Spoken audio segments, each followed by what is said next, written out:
Shalom. This is a question that only somebody could have asked who does not live in the most northern parts of the northern hemisphere. What am I referring to? The question I received today is, what do you do if it snows during Sukkot and it's too cold to go outside?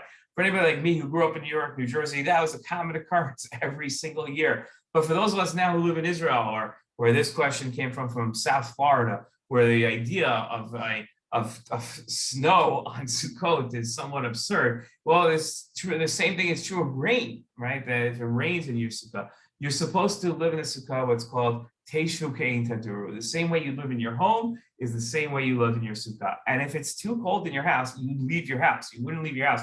If it's freezing in your house, it's 20 degrees outside, or to help the people that keep Celsius 0 degrees, and it's too cold to live in your house and the heat doesn't work, you wouldn't stay at home and freeze. You would go somewhere else, go to a hotel, you go to a friend's house, family house.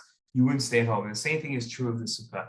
Anything that disturbs you to the point where you couldn't live in your sukkah the same way you live in your home, that you would leave your home, you would leave your sukkah. You're exempt from the mitzvah of sukkah at that point, and you would go back inside your house where it would be nice and warm. So if it snows, you go inside. It's interesting, the Talmud, just to end here, the Talmud has an important line that says that if you're exempt from the sukkah and you stay in the sukkah anyway, you're a fool. So there's no idea of being extra special religious or being strict and staying in your sukkah when you're exempt and watching the snow come down and eating in the snow. That's not being religious, that's being foolish. So that's the idea of what happens if it snows during Sukkot and it's too cold to go outside. Shalom.